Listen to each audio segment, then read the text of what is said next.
Alright, so I mounted, well, this is another update of the QuickShifter. I mounted the drivers for the coils. I have the two. This is coil 1, coil 2, and I have all the components on it, as you can see. At least the ones for driving and sensing. We still need to install. So we have all the this is the IGBT. We have all the components on the sensing side of it, and then on the driving side of it.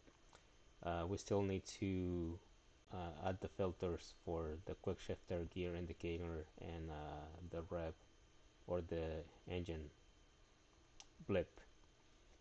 This is going to be the gear positioning system. I take that back. This is a throttle.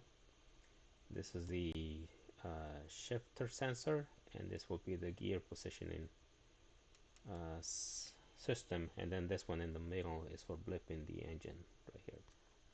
So I have it hooked up to a coil. I have another processor driving the coil, and this one is gonna take it. So it's emulating the ECU on the other processor, and this one is gonna be the quick shifter that is gonna override it, and I'm gonna control it through my phone so you can see what the settings are.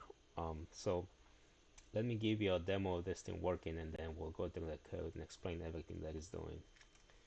So let me zoom out a little bit. I have this is an Atmega, an Tiny 85, and this is the one driving this coil right here.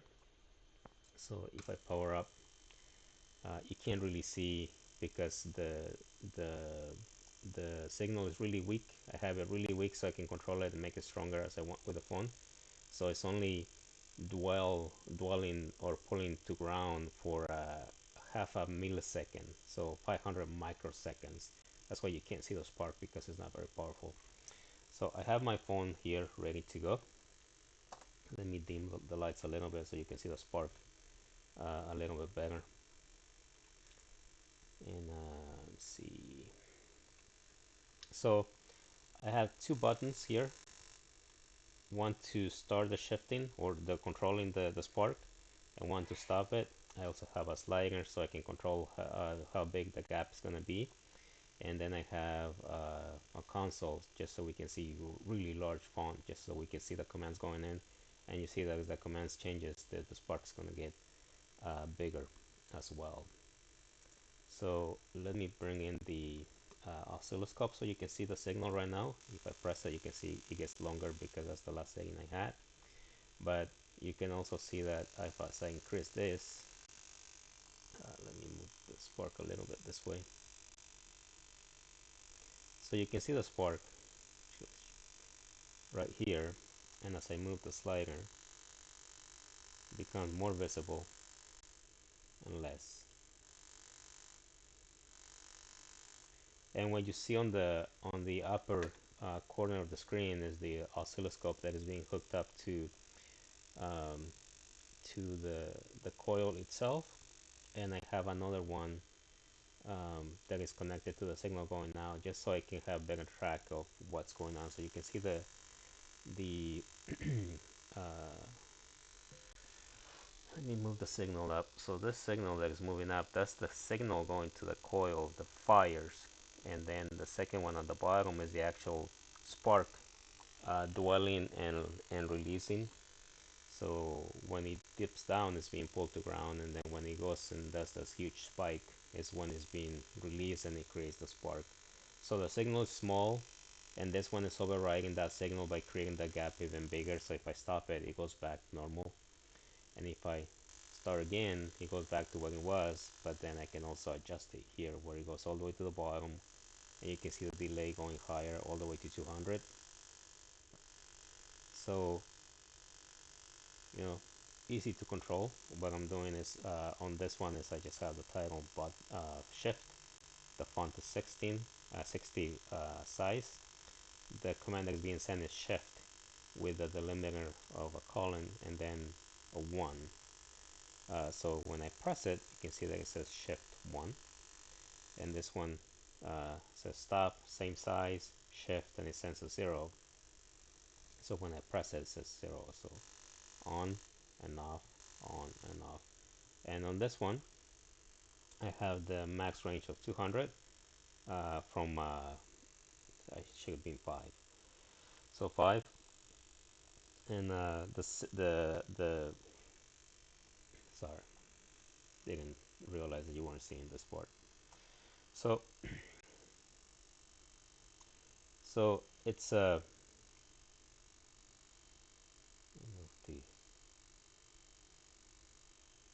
so the range is 200. Can you see it? Yeah, let's put it like this. So the range is 200. The min is 5. The command being sent is delayed, and that's all it is. So you can see that's the signal for the buttons themselves. That's the name or the title, the font size, the command being sent with a 1. So when I press it, it says shift 1, and this one says shift 0 because that means the command is being sent, shift and a 0, and it's the same title. Well, it says stop on the title, same font size. So that one stops it, this one starts it, and this one adjusts the strength of the spark. So you can see that I can override. I am able to override this processor. This is the one that is sending the signal. If on the upper left and upper right hand corner, where you see the oscilloscope, there's two signals. There's the one that is I think it's 2 microseconds. Yeah, no, I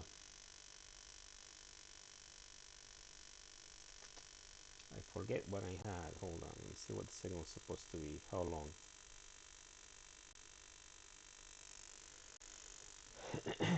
Anyways, regardless, it's about half a millisecond. Yeah, so it's 500 microseconds, the signal at the top, and then the one at the bottom is the one that I'm overriding. If I go all the way to the bottom, it goes back to half a millisecond or 500 microseconds, and override it. You can override it, right? You can see the spark right there. Move this out of the way so you can see the whole thing, right? Really big and small. Stop it. You move it up, high. Well, it only works if this is on. So little, big, little, big. Alright, so let's go through the code so I can show you what it's doing. And let me turn this off because the noise it gets quite a little bit annoying. So first let's just go through the commands, and then I'll explain the actual driving of the coils and the sensing part. So we have the same as some of the previous menus where I'm using this blue communications library, and it's just serial communication to the Bluetooth unit. So we get them whatever message we're receiving from the phone, and we're checking to see if shift is 1. Then we call this function that all it's doing is changing this to true, and you can see it here at the top on line 140.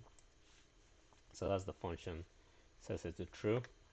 And if it's 0, or this is the full command that it's looking for, if it's 0, then it sets it to false. And then if it's a slider with the command delay, then I get the value of that command and set it to this variable that I'm using for delaying the spark. So let's go all the way to the top and start from the top down on those on the code itself. So at the very top, we have one interrupt. This is for getting the text that is being sent through Bluetooth. We have another ISR.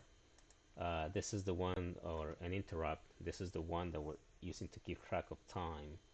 It's just a counter. It just goes forever. It runs at the clock speed divided by 1024, and the processor is running at 20 megahertz. We have another interrupt here.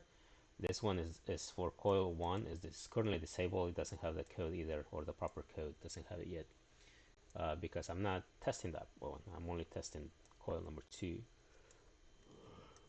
And on coil number 2, what I'm doing is I'm disabling this interrupt. So whenever it goes into here, I'm disabling because I don't want it to fire again. So I disable that, and then I release the coil so the spark gets initiated.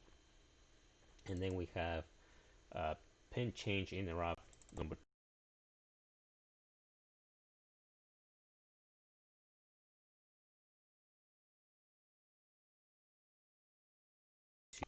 for this pin B3. Sorry, this is not for pin B3, it's for pin D5. I was just using this for debugging.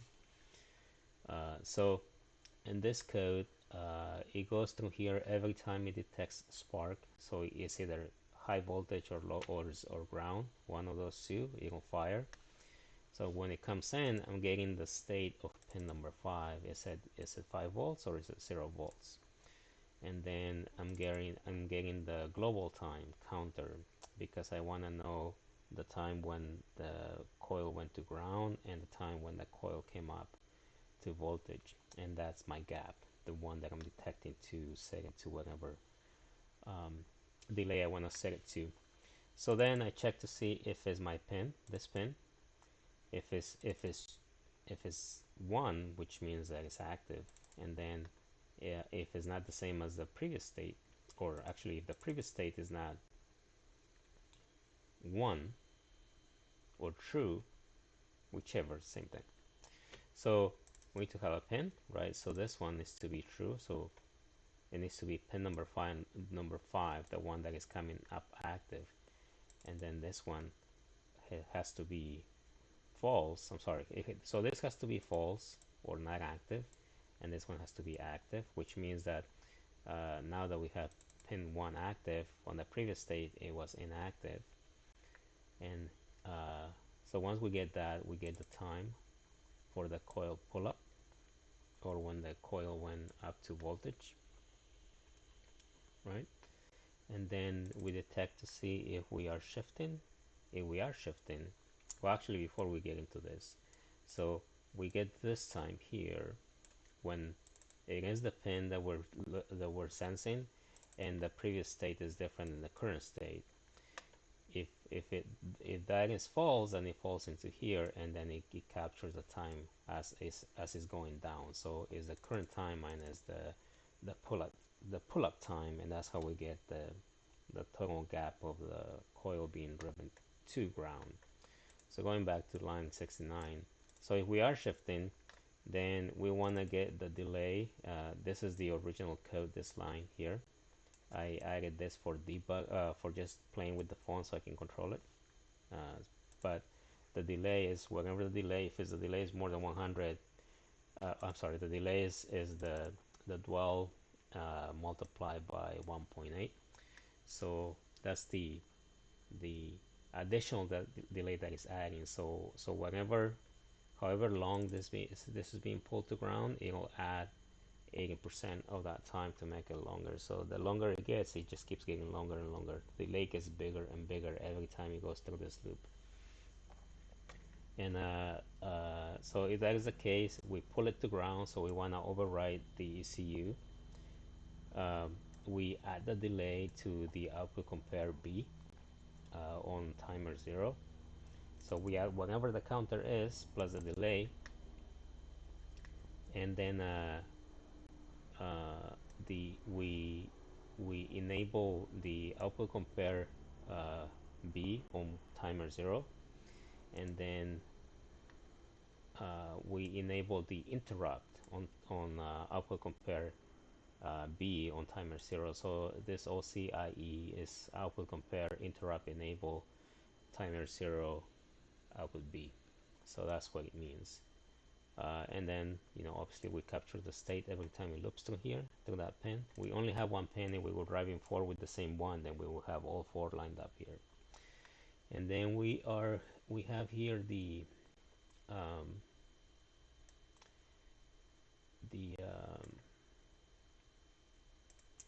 this is incomplete. This is the one, needs to have code the same as this one.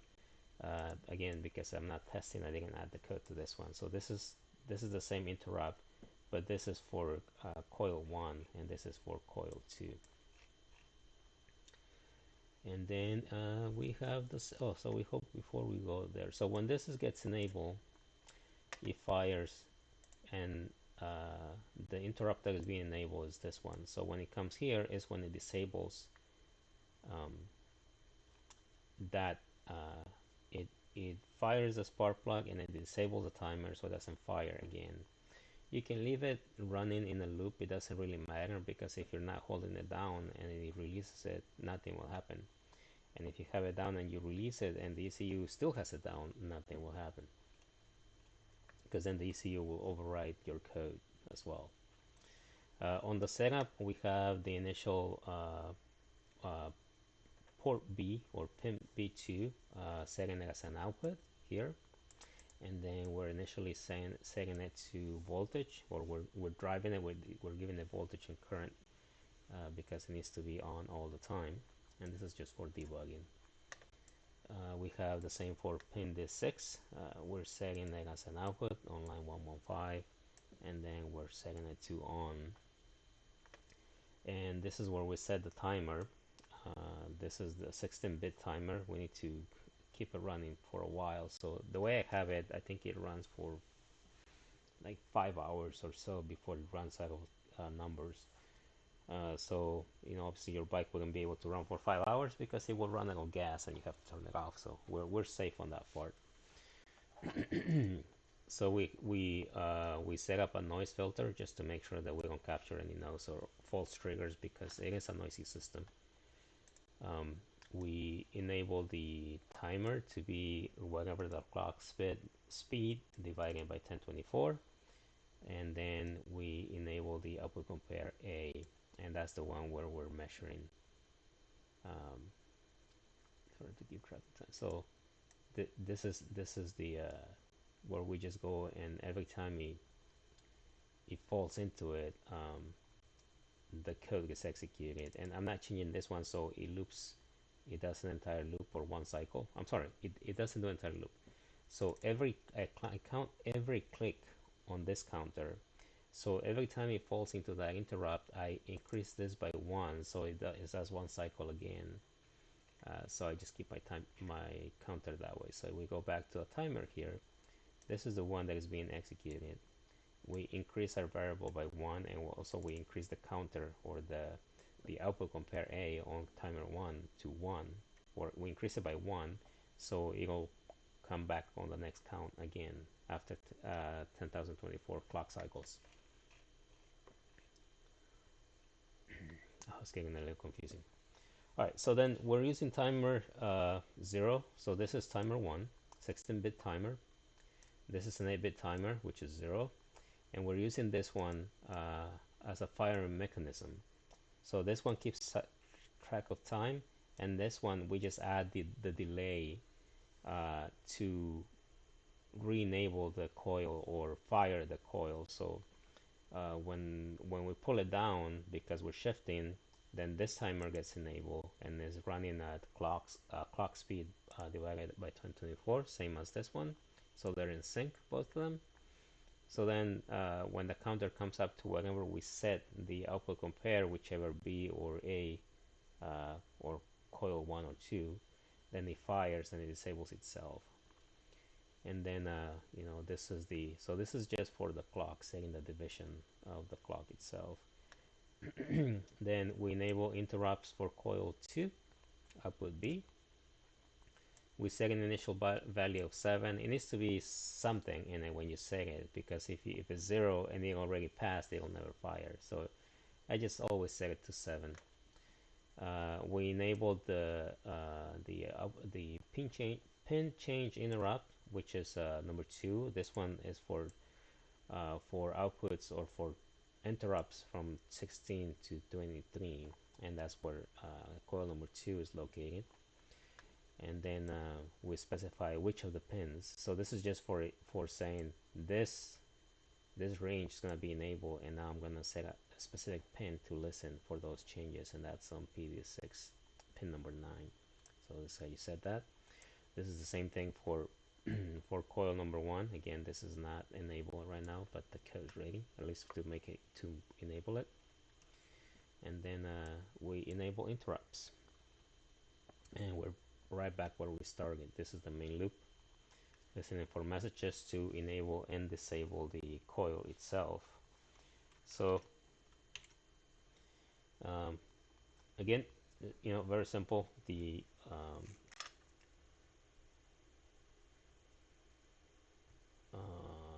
just clear the whole thing. So it's very simple to use. Obviously this one has all the settings already set in it, so I don't have to program it, even though I can see everything that I have here. So that's the same processor, so I'm going to dismiss it, and I'm going to add a console, and I'm going to change this to 4 to make it really big, make it wider to 400, and that's it. So let me just scroll to the left so we see just the messages, and with this as well right there. Right, so we are going to add a button and another button. Let's change the settings on this one. So on this one we are gonna, well, let's just leave it as start.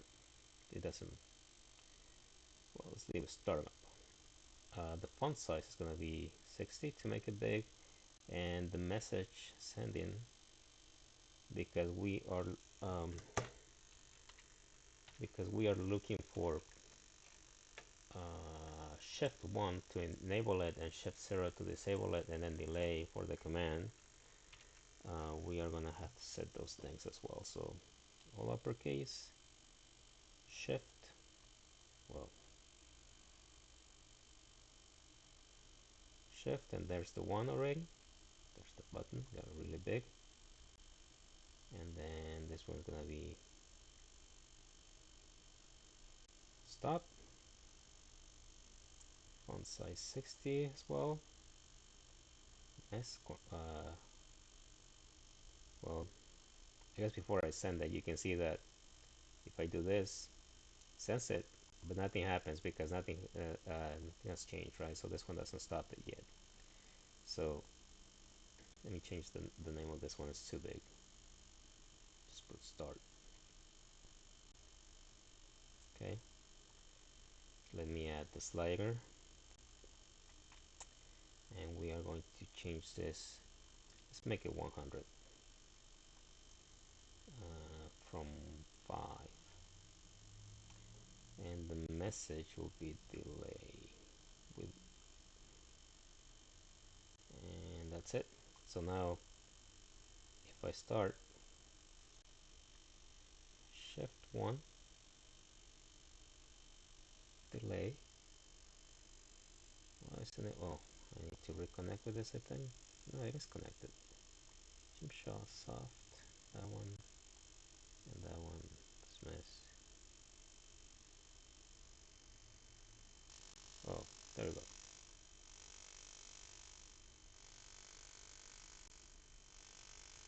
Now it doesn't stop it because, when I press it, it just says F1, and it is to say shift 0.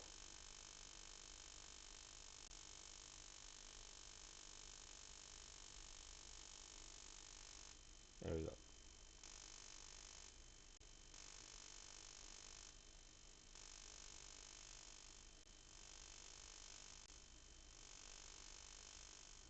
There's a little of a delay on the oscilloscope.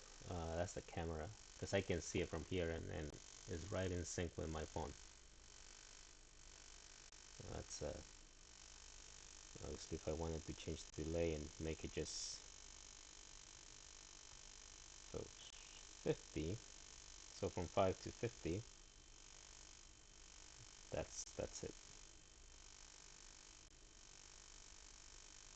Obviously you can change it. I put the original 200 we had on the at the beginning. All right, so,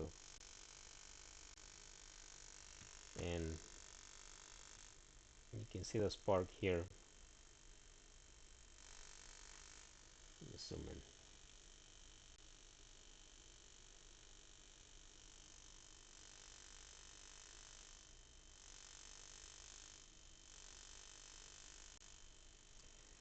So that's it.